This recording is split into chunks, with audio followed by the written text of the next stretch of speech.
ईस्वी में हज के वक्त अबू ताहिर अल जन्नाबी कुछ टेररिस्ट्स के साथ मक्का में एंटर हुआ। अबू ताहिर काबा की सीढ़ियों पर चढ़ा और इसने कहा, मैं खुदा हूँ और मेरे सिवा कोई खुदा नहीं, मैं अपने हाथ से जिंदगी और मौत देता हूँ। इसने खुलेआम कत्ले-आम मचा दिया और 20 से 30 हजार हाजियों को शहीद कर डाला। मक्का की गलियां खून से भर गई। हजारों लोगों की लाशों को जमजम के कुएं में फेंक दिया गया और काबा के गिलाफ को भी फाड़ डाला। बहुत सी औरतों और बच्चों को कैद कर लिया गया। इसके बाद इन लोगों ने हजरे अस्वद को भी चुरा लिया और इसे अरब के ईस्टर्न इलाकों में ले गए। वहां बैठकर वो मुसलमानों का मजाक उड़ाने लगे कि हमने तुम्हारा अजीज पत्थर चुरा लिया है, अब तुम्हारा रब कहाँ है।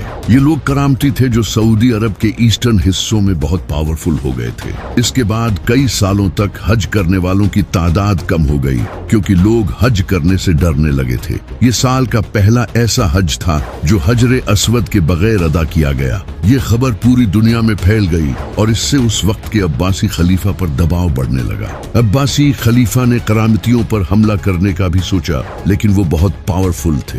ये देखकर अब्बासी खलीफा पीछे हट गया और इसने इनसे नेगोशिएशंस का सोचा। इसने इनको पैसा भी ऑफर किया, लेकिन वो नहीं माने।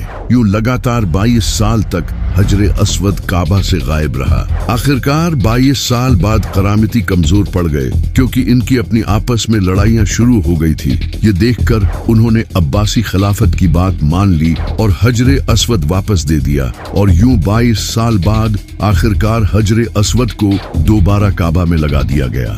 इसके बाद सदियां गुजरती गई और बारिशों की वजह से मक्का में फ्लड्स आते रहे, जिससे काबा को नुकसान होने लगा। फिर 1600 ईस्वी में काबा की दीवारें कमजोर हो चुकी थी और इसी साल मक्का में बारिशों की वजह से फ्लड आया, जिससे काबा की आधी दीवारें पानी में डूब गई, जिसके रिजल्ट में काबा की छत गिर गई और भी काफी नुकसान पहुंचा। यहाँ तक कि हजरे अस्वद भी अपनी जगह से गिर गया। उस वक्त मक्का के शरीफ मसूद बिन इदरीस ने खुद से काबा की रिपेयरिंग शुरू की, लेकिन पूरे स्ट्रक्चर को दोबारा तामीर करना इनके बस में नहीं था। तो उन्होंने उस वक्त की उस्मानी सल्तनत के सुल्तान मुराद को ये सब बताया। सुल्तान मुराद ने काबा को तोड़कर दोबारा तामीर करने का हुक्म दिया। उन्होंने इजिप्ट और यमन से क्राफ्ट्समैन भेजे और समंदर पार से मजबूत पत्थर मंगवाए और इन सब को यूज करके काबा को दोबारा बनाया। लेकिन इस बार उन्होंने काबा को रेक्टेंगुलर नहीं बल्कि स्क्वायर शेप में ही रखा और आज तक काबा की यही शेप है। फिर 14वीं सदी में मक्का में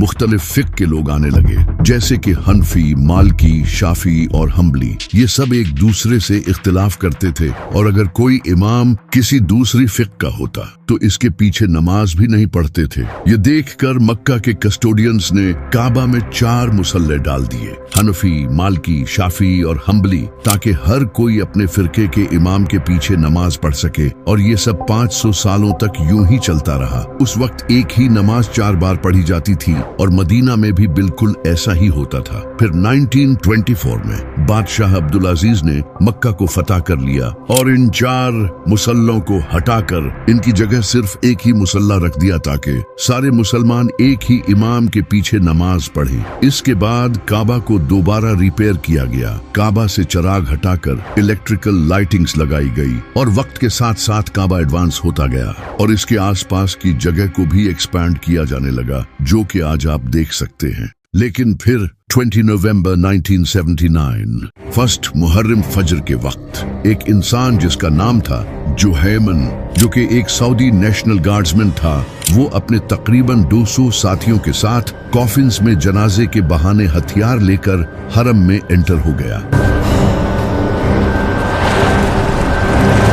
फजर की नमाज के बाद इन लोगों ने मस्जिद उल हराम के दरवाजे बंद कर दिए और सारे गार्ड्स और नमाजियों को हॉस्टेज बना लिया। इसके बाद जुहैमन ने लाउड स्पीकर्स पर ऐलान किया कि मेहदी आ चुके हैं, जो कि ये इंसान है जिसका नाम मोहम्मद बिन अब्दुल्लाह था, जो कि इसके साथ खड़ा था। और फिर इसने मुसलमानों से कहा कि इसकी बैत करो, यानी कि वो इसे इमाम मेहदी मानता था और ये सब वो इसीलिए कर रहा था। जब सऊदी सिक्योरिटी फोर्सेस को इसका पता चला तो उन्होंने हरम को चारों तरफ से घेर लिया लेकिन वो अंदर नहीं जा रहे थे क्योंकि काबा के पास लड़ना इस्लाम के कानून में बिल्कुल गलत है। जिसके बाद सऊदी अरब के उलमा ने एक मीटिंग की और एक फतवा दिया कि सिक्योरिटी फोर्सेस हरम में जाकर ऑपरेशन कर सकती हैं। फतवा जारी होने के बाद सऊदी फोर्सेस ने हमले की तैयारी शुरू कर दी और फिर इन बागियों पर फायरिंग शुरू की, जिससे कई फौजी मारे गए और कई हॉस्टेजेस की भी जान गई,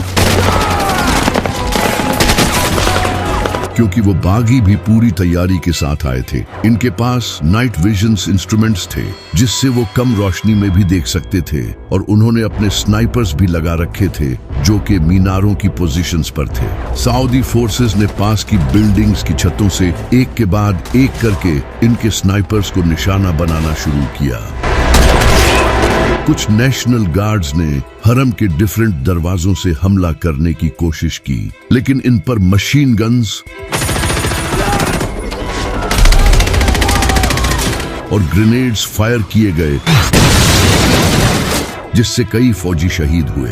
ये सब 4 से 7 दिनों तक चलता रहा, लेकिन सऊदी फोर्सेस फिर भी इन्हें मारने में नाकाम रही, क्योंकि ये बागी अंडरग्राउंड टनल्स को बंकर्स की तरह यूज कर रहे थे। ये टनल्स सदियों पुरानी थी और इनमें अंधेरा रहता था, जिस वजह से सऊदी फोर्सेस इनमें जाकर हमला नहीं कर सकती थी। इसके बाद 8 दिन गुजरने पर किंग खालिद ने फ्रांस GIGN स्पेशल फोर्सेस को सीक्रेटली मक्का बुलाया। इनके एडवाइजर्स ने मक्का में एंटर होने के लिए इस्लाम कबूल किया, क्योंकि मक्का में कोई काफिर एंटर नहीं हो सकता। उन्होंने सऊदी फोर्सेस के साथ मिलकर